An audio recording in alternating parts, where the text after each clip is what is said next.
예수님께서 세례를 받으시고 시험을 이겨내셨습니다. 그리고 제자들을 부르시고 갈릴리에 두루 다니시면서 복음을 전파하셨습니다. 아픈 자와 약한 자들도 고치셨죠. 그러자 사람들이 이야기를 듣고 모이기 시작합니다. 여기저기서 몰려왔습니다. 그렇게 병고침을 통해서 예수님을 따르는 무리가 형성이 되었습니다. 그리고 이 뒤에 산상수훈이라고 하는 이야기가 나옵니다.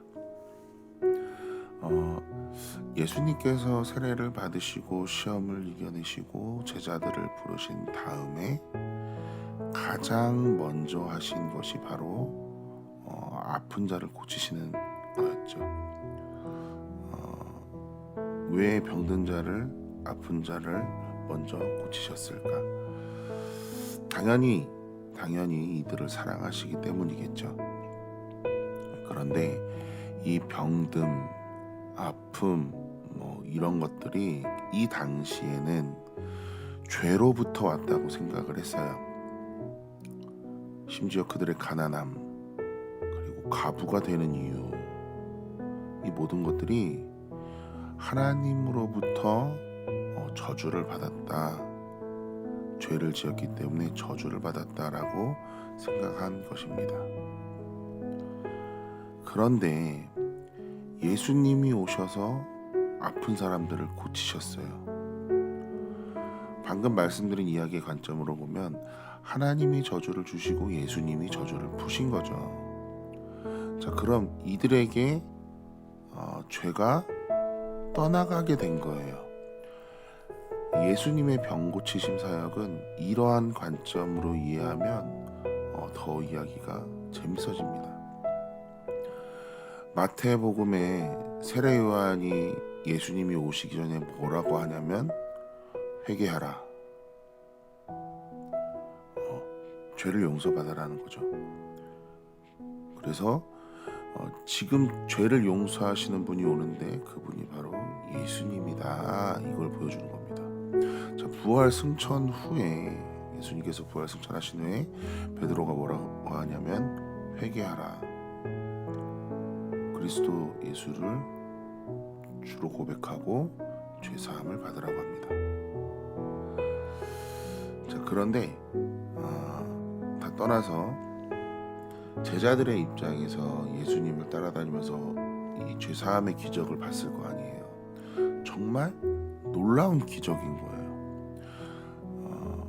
이들도 이 병고침 사역을 보면서 본인들이 그것을 하게 될 거라고 생각을 했겠어요? 예수님의 기적을 바라보면서 따라다니다 부활을 믿게 되자 그 사역을 시작하게 됐습니다. 지금 수많은 교회에서 하고 있는 사역이 바로 이 사역이에요. 가장 기본이 되어야 하는 사역이 바로 그리스도 예수를 믿게 하는 것. 사실 이것이 중심이 되어야 합니다. 고침을 받고 회복하고 기적을 보는 것만으로는 절대 예수님을 믿게 할 수 없어요. 이 부분은 성경이 이야기하고 있습니다. 십자가에서 죽으시기 전에 예수님의 기적을 본 사람들은 모두 배신했어요. 제자들도 배신했죠. 하지만 죽음으로부터 부활을 경험한 제자들이 그때야 비로소 믿게 되죠. 제자들은요, 예수님께서 죽으시고 다시 나타나실 때 비로소 이렇게 생각했을 거예요.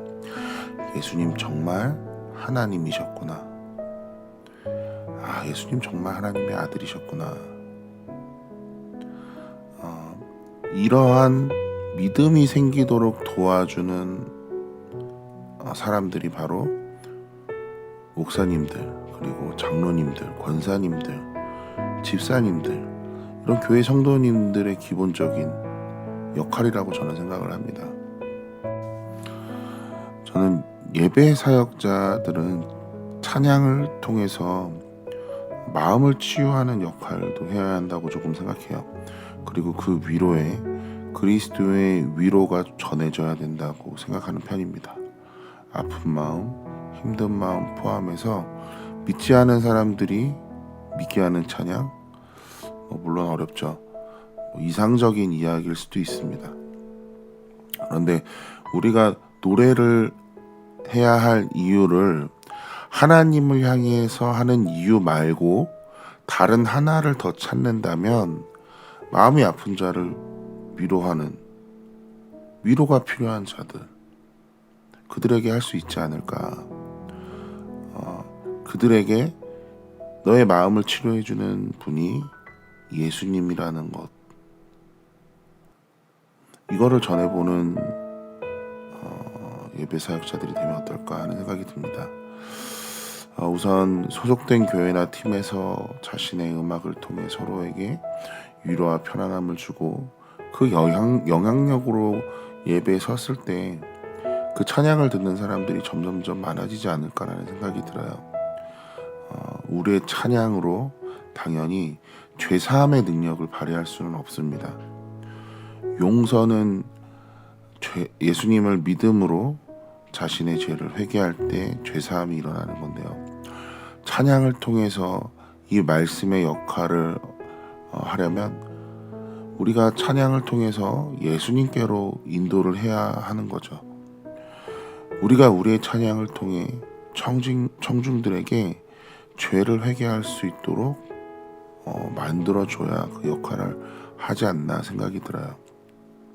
그렇다면 그런 거를 어떻게 만드냐? 저는 삶으로 살아내야 된다고 무조건 생각해요. 사실 이거 설교자도 마찬가지거든요. 설교만 잘한다고 되는 게 아니라 선포한 설교대로 살아내고 그렇게 노력하라고 할 때 그 설교에 힘이 나온다고 실제로 신학교에서 배워요. 그렇게 못하는 게 문제죠. 찬양도 저는 이와 비슷한 맥락이라고 생각합니다.